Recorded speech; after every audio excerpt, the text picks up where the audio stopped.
नमस्कार, मैं हूं दीपक और आप देख रहे हैं DSK talks. Bigg Boss OTT season 2 में कल हुई थी ticket to finale task.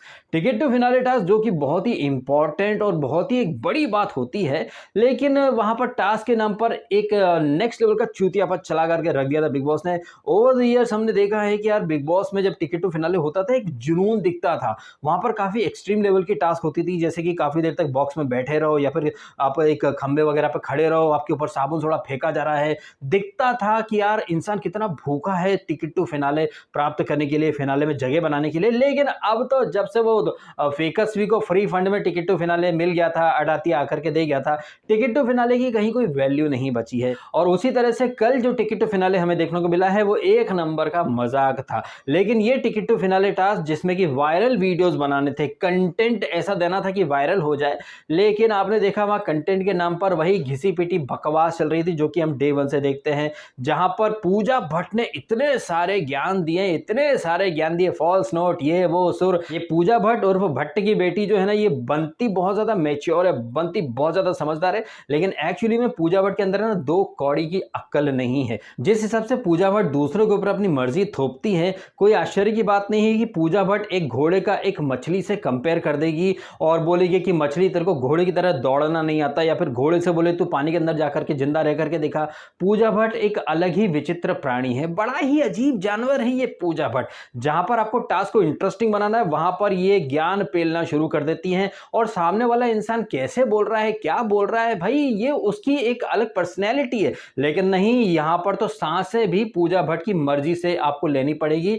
Y? Because she is Bhatt की बेटी ना। भट्ट की बेटी के हिसाब से सामने वाले की पिच गलत है, ये है फॉल्स नोट। मतलब यार, मतलब पूजा भट्ट ने इतना पका करके रख दिया है। किसी भी चीज की एक हद होती है, लेकिन आप देखिए पूजा भट्ट और उसकी सस्ती स्लेव जो है वो तो सारी हदें पार करके रख देते हैं। ये जो एपिसोड जब स्टार्ट हुआ था हमने देखा कि वो गाना डांस वगैरह, इसको बेबिका को फीवर था लेकिन फिर भी वो डांस वगैरह करती है। और ये बेबिका जो कि कुछ खा रही थी, बीमार थी और खाना खा रही थी। अब यहां पर एक विचित्र वाली बात देखिए, ये बेबिका जो खाना खा रही थी वो खाना बनाया था मनीषा ने, और ये बेबिका मनीषा के द्वारा बनाया हुआ खाना खाते खाते मनीषा को ही क्रिटिसाइज कर रही थी। फिक्का खाना है, नमक नहीं है, ये नहीं है, वो नहीं है। मतलब मनीषा के एफर्ट्स को वो क्रिटिसाइज कर रही थी। लेकिन यही बेबिका चाहती है कि इसके बनाए खाने को कोई क्रिटिसाइज ना करे, इसके बनाए खाने की लोग भर भर के तारीफ करें। तो कितनी जबरदस्त लेवल की दोगली है ये जनार्दन की ओवर पैम्पर्ड बच्ची। और सामने खड़ी थी भट्ट की बेटी।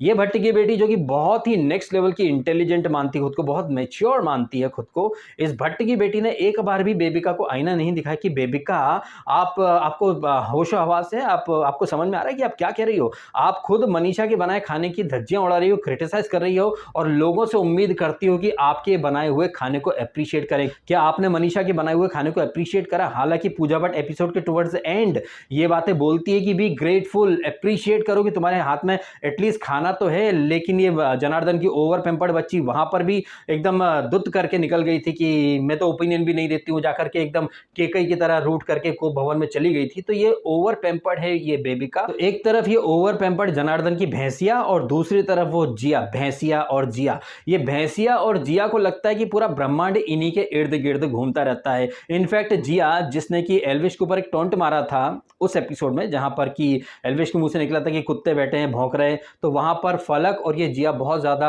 आग में घी डाल रहे थे, और वहां पर एल्विश के बोलने का मजाक उड़ाया था इसने, जिया ने, मुंह से सुपारी निकाल के बात कर, मुंह से सुपारी निकाल के बात कर। लेकिन कल जिस तरह से जिया बात कर रही थी, जिया ने कितनी सुपारी डाल रखी थी मुंह के अंदर, अलग ही तरीके से उसका एक्सेंट देखा था, फर्जी एक्सेंट। अच्छा, यहां पर ये जिया और ये बेबिका, इनकी गलतफहमी का लेवल देखा था आपने? मतलब कितनी प्रचंड गलतफहमी है जिया को कि उसके कंटेंट की वजह से यह टास्क जीता है, कंटेंट की वजह से जीता है, फैन फॉलोइंग मैटर नहीं करती। अगर फैन फॉलोइंग मैटर नहीं करती है तो ये अभिया अभिया की पीपड़ी क्यों बजा रहे हो? अगर जिया को अपने कंटेंट के ऊपर इतना यकीन था तो अकेले कैमरे के सामने कंटेंट बना करके दिखा देती, वो क्या उसका बाप नहीं जीत पाता? लेकिन ये जो टास्क जीते हैं ये टीम सी वाले, ये सिर्फ और सिर्फ एल्विश की वजह से जीते हैं, उसके फैन फॉलोइंग की वजह से जीते हैं। लेकिन आप देख लीजिए, जिसकी वजह से जीते हैं उसे कोई क्रेडिट नहीं दिया जा रहा। अच्छा, जिस तरह से बिग बॉस में आपने कल देखा कि एल्विश की वजह से ये लोग टास्क जीते, लेकिन एल्विश को कोई क्रेडिट नहीं दिया गया। उसी तरह से अगर आप देखें ना हमारे इतिहास को, तो भगत सिंह कहें, सुभाष चंद्र बोस, चंद्रशेखर आजाद, रानी लक्ष्मीबाई, खुदीराम बोस, ऐसे और न जाने कितने अनगिनत नाम हैं, कितने महान लोग हैं जिन्होंने कुर्बानियां दी हैं, लेकिन उन्हें और उनकी कुर्बानियों को कोई याद नहीं करता है। आजादी का पूरा क्रेडिट दे दिया जाता है, दे दी हमें आजादी बिना खड़े बिना ढाल, साबरमती के संत तूने कर दिया कमाल। मतलब वो लोग जो फांसी चढ़ गए, जिन्हें गोलियां मार दी गई, जो कई साल जेल में रहे, उनकी कोई कद्र नहीं है, लेकिन नाखून कटा करके शहीदों में नाम लिखवाने वाले को आप देश का पहला प्रधानमंत्री बना देते हैं, देश का फादर बोलने लगते हैं, जबकि ये सो कॉल्ड बापू और देश के चच्चा ने क्या किया क्या नहीं किया वो सब कुछ आपको पता है। और कल बिग बॉस के अंदर भी आपको ऐसा ही देखने को मिला, और ऐसी ही चीजें आप अक्सर हमारे समाज में देखते रहते हैं। घोड़ों को नहीं मिलती घास और गधे खा जाते हैं च्यवनप्राश। बेशर्मी की सारी हदें पार कर दी कल इसने, जिया ने और बेबिका ने। जब ये बेबिका और जिया अपने मुंह मियां मिट्ठू बन रहे थे कि एल्विश ने क्या करा, एल्विश ने तो कुछ नहीं करा, हम तो हमारे कंटेंट की वजह से जीते हैं। जबकि क्या कंटेंट था इसका, जैसे कि मैंने ऑलरेडी कहा, अगर जिया के बाप में दम होता तो अकेली कैमरे के सामने खड़े होकर कंटेंट बना करके दिखाती। सिर्फ अभिषेक के फैन फॉलोइंग को उसने यूज करा है और अभिया अभिया, और उसके बाद सलमान खान आकर के बोल देता कि कोई हैशटैग नहीं, कोई लव एंगल नहीं, सब ऑर्गेनिक होना चाहिए। अगर सब ऑर्गेनिक होना चाहिए तो जिया को अभिषेक की क्या जरूरत थी, दम होता तो अकेली बना करके दिखाती कंटेंट, हमें भी पता चल जाता कि जिया कितनी अच्छी एक्ट्रेस है। लेकिन आपने भी देखा कि भैया टीवी की जानी मानी एक्ट्रेस जिन्हें कि कंटेंट का कभी नहीं आता है, कंटेंट बनाने के नाम पर सिर्फ और सिर्फ ये अभिषेक मलान से चिपकी रही और अभिया अभिया जो नैरेटिव है उसे इनकैश करने की भर भर के कोशिश करी और बस मीठी मीठी बातें, चिकनी चुपड़ी बातें, फ्लर्टिंग करती रही। तो क्या लड़कों से फ्लर्ट करना ही इन सो कॉल्ड एक्ट्रेस का असली टैलेंट है? कहने का मतलब है कि ये जो so called ticket to finale की जो इतनी बड़ी टास्क थी, यहां पर टास्क के नाम पर बिग बॉस ने सिर्फ और सिर्फ हक दिया है।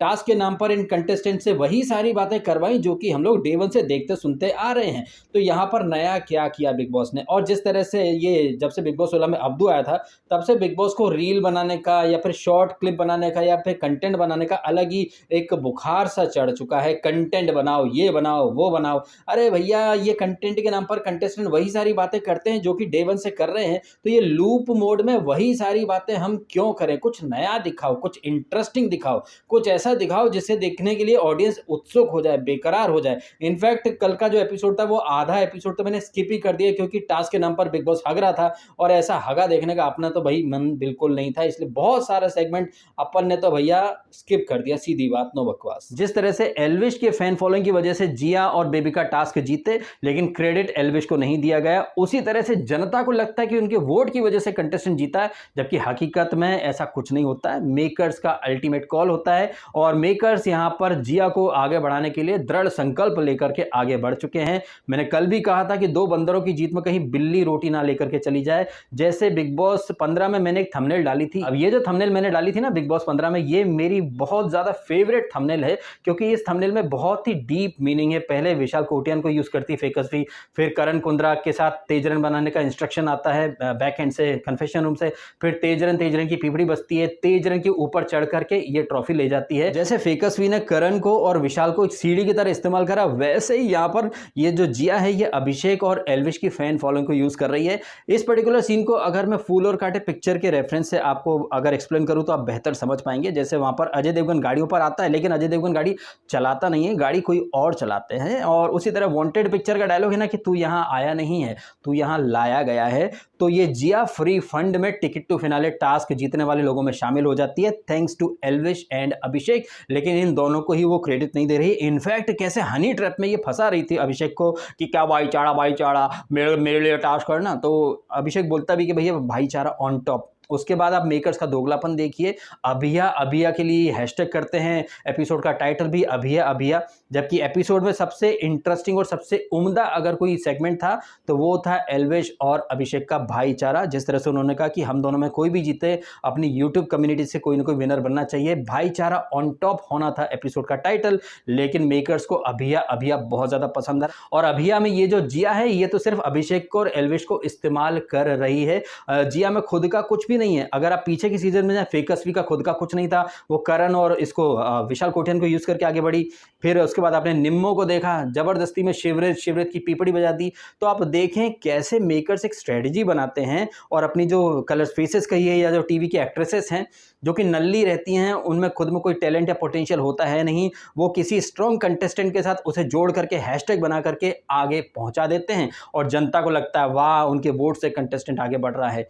तो ये जो कल का एपिसोड था, उस एपिसोड से आपकी आंखें तो खुल जानी चाहिए कि कैसे मेकर्स एक स्क्रिप्ट वहां पर थोपते हैं और उस स्क्रिप्ट के तहत जितने भी ये टीवी के नल्ले एक्टर एक्ट्रेसेस हैं वो एक स्ट्रॉन्ग कंटेस्टेंट के साथ उनका हैशटैग बना करके वो आगे पहुंच जाते हैं। वहीं स्टार्स की बात करें तो अविनाश और ये फलक का रिलेशन क्या है, बॉन्डिंग क्या है, जहां पर एक तरफा प्यार का वो टैग देती है बेबिका, और ये अविनाश जो कि यहाँ पर फलक के साथ प्यार की वो पैंच लड़ा रहा था, फलक की बड़ी बहन शफक के साथ भी इसका टांका भिड़ चुका है। अब यहाँ पर ये गजब वाली बात नहीं हो गई, ये टास्क थी रियल टास्क, ठीक है, जहां पर आपकी सच्चाई आपको दिखानी चाहिए थी, लेकिन ये अविनाश कितना फेक है, फलक को भी डेट करना चाहता है, फलक की बहन को भी डेट कर चुका है, और उसके बाद पूजा भट्ट को अगर फेक कोई दिखता है तो वो अभिषेक की आवाज और पिच वगैरह फेक लगता है, जबकि सबसे ज्यादा फेक तो पूजा भट्ट खुद है। हालांकि पूजा भट्ट ने कल के एपिसोड में इसको बेबिका को आईना बहुत दिखाया, लेकिन क्या है कि पूजा की वो खास है, सस्ती गुलाम है, तो पूजा भी उससे दूर नहीं रह सकती, और बेबिका तो खैर है ही गुलाम नंबर 1, तो वो पूजा कितना भी चिल्लाए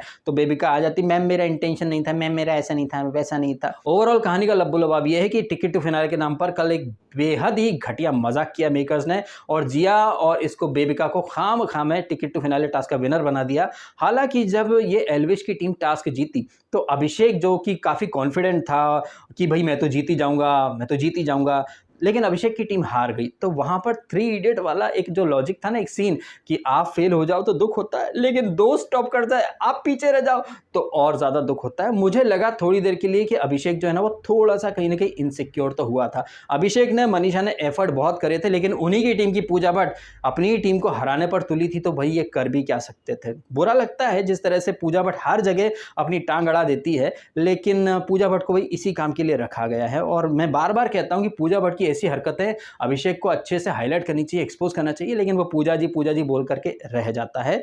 इन बिटवीन जिस तरह से एल्विश ने कहा कि तू जीते मैं जीतूं, भाईचारा, और हाँ जिस तरह से एल्विश ने कल बेबिका की बैंड बजा करके रख दी कि तुम नेगेटिव हो, नेगेटिव पर्सनैलिटी है तुम्हारी, बाहर का पीओवी लेकर के आए हो, और जिस अंदाज में जब ये बेबिका रूठ जाती है और शॉल वगैरह लेकर के आती है, शॉल देती है पूजा भट्ट को वापस, एल्विश से लेकर के आती है फिर, एंड इसी दौरान जब ये एल्विश और बेबिका एक दूसरे को congrats and all the best बोलते हैं, तो एल्विश का एक सेवेज वाला रिप्लाई था कि कांग्रेचुलेशन और ऑल द बेस्ट, आपके सामने एक टफ कंपटीशन है। टफ कंपटीशन का मतलब है, एल्विश बोलता है कि जिया आपके हिसाब से थोड़ी टफ है, क्योंकि मैं तो बहुत टफर हूं ना, टफेस्ट हूं।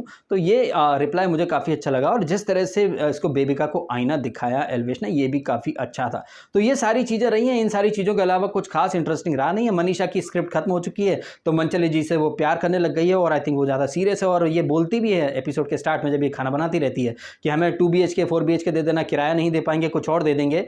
अब वहां पर आशिका हंसने लगती है, वो समझ जाती कि ये मनीषा क्या देना चाहती है। फिर बाद में मनीषा बोलती है सेफ साइड होने के लिए 4 चुम्मा सुबह 4 चुम्मा शाम को। अब ये मनीषा का गेम है। मनीषा में एक्चुअली में क्या ट्यूबलाइट है, नॉमिनेशन टास्क में वो बेबिका को नॉमिनेशन में डाल सकती थी, लेकिन उसका तो दिमाग ही अलग चलता है। और कल के एपिसोड में भी ये टास्क के दौरान बेबिका को बार बार वो टच कर रही थी, पीछे वो हाथ वगैरह उसकी पीठ पर रख रही थी। बेबिका ने बोल भी दिया, फिर अभी झड़क दूंगी तो बोलेगी धक्का मार दिया। तो ये मनीषा जानबूझ करके टच तो करती है बेबिका को, इस चीज को मनीषा को स्वीकार कर लेना चाहिए। और मनीषा जो है उसका कोई गेम तो है ही नहीं। पहले इंग्लिश बाबू देसी में, वहां पर इसकी मनीषा की दाल नहीं गली, तो भाई देसी छोरी तो ये है ही सही, और देसी लौंडा अपना ये एल्विश, अब एल्विश को मनचले बोल करके वो उसके पीछे पड़ी है। खैर इस टास्क के दौरान वो जेड और ये आशिका ये सभी बात करते हैं, और ये अविनाश वगैरह भी अपनी अपनी बात करता रहता है, और ये अविनाश पूजा की कितनी हाँ में हाँ मिलाता है। पूजा ने बोला कि अभिषेक की टोन फेक थी, फॉल्स था, ऐसा था, तो ये अविनाश भी हाँ में हाँ मिलाना शुरू कर देता। मतलब चरण वंदना करने में बेबिका को कड़ी टक्कर दे रहा है कौन? अविनाश। एंड वीडियो खत्म करूं इसके पहले एक चीज और हाईलाइट करना चाहूंगा, ये पूजा भट्ट जिन्हें दूसरों में कमी दिख जाती, फॉल्स नोट है, ये सुर था, वो ताल थी, ये पूजा भट्ट घर की कैप्टन है, और कैप्टन होकर भी ये इतनी अंग्रेजी में बचर बचर करती हैं। जब जड नहीं होता सामने तब भी, जैसे कल बेबिका से बात कर रही हैं, अविनाश से बात कर रही हैं, तब भी Pooja Bhatt being a captain इतना ज्यादा रूल उल्लंघन करती हैं। इस पॉइंट को कोई भी हाईलाइट नहीं कर रहा। अगर कोई इंसान इस पॉइंट को हाईलाइट करना भी चाहेगा तो बिग बॉस की टीम उस पॉइंट को एडिट कर देगी, दिखाएगी नहीं। क्यों? क्योंकि भट्ट की बेटी है ना, वो रूल उल्लंघन करे, वो कुछ भी करे, अपनी ही टीम को हराने पर आमादा हो जाए, वो कुछ भी कर सकती है। Why? Because she is Bhatt की बेटी ना। खैर आप कमेंट करके बताइएगा जिस तरह से जिया बगैर कोई एफर्ट करे टिकट टू फिनाले टास्क जीत गई। हालांकि वो टिकट टू फिनाले जीत नहीं पाएगी, जो कि हम आज देखेंगे। टास्क जो है वो रद्द हो जाएगी। अब ये कैसे क्या होता है ये हम देखेंगे आज रात के एपिसोड में। अब आप कमेंट करो और बताएं जिस तरह से एल्विश का क्रेडिट ये बेबिका और जिया ने अपने पास रख लिया और ऐसे प्रिटेंड कर रही थी कि इनके कंटेंट की वजह से ये जीतते हैं। लोगों को कंटेंट बनाना नहीं आता, तो जिया अकेले कंटेंट बनाने लायक है क्या? अगर उसे अपने कंटेंट पर इतना यकीन था तो वो, जैसे कि मैंने कहा, वो अकेली कंटेंट बना के दिखाती, हमें भी पता चल जाता। तो जिया ढक्कन है और हर एपिसोड में साबित करती है कि कलर्स की जितने भी ये टीवी की बहुएं हैं वो सब एक नंबर की नल्ली नागिन है और ढक्कन है। बगैर किसी के सपोर्ट के ये नल्ली नागिन है आगे बढ़ ही नहीं सकती, इसलिए मेकर्स पर्पसली एक हैशटैग बनवा देते हैं और फिर वीकेंड पर सलमान को खड़ा कर देते हैं। हमारे शो में कुछ भी स्क्रिप्टेड नहीं होता है, यहाँ पर ऑडियंस को चिट नहीं किया जाता है, जो भी होता है कंटेस्टेंट खुद करते हैं। तो क्या कंटेस्टेंट ही जाते हैं क्या बिग बॉस के बाद कि बिग बॉस हमको ये टास्क खेलनी है? तो बिग बॉस जो रहता है वो टाइप वगैरह करवा करके चिट्ठी बना करके भेजता है, तो किसको चूतिया बनाता है? ये सलमान खान। तो वो सलमान खान जिसे लोग बीइंग ह्यूमन बोलते हैं, मेगा स्टार बोलते हैं, सलमान खान थूकता चाटता रहता है और सलमान खान की जबान की कहीं कोई अहमियत तो रह ही नहीं गई है। इसीलिए मैं बार बार बोलता हूँ सलमान खान की बातें इज इक्वल टू गधे की लातें। आपका क्या मानना है? आप भी कमेंट करके अवश्य बताइएगा और ये वीडियो अच्छा लगा है तो इसे लाइक जरूर करें और करें चैनल को सब्सक्राइब। मिलता हूं मैं आपसे अगले वीडियो में। आपने समय निकाला, वीडियो देखा, आपका बहुत बहुत धन्यवाद। Thank you so much.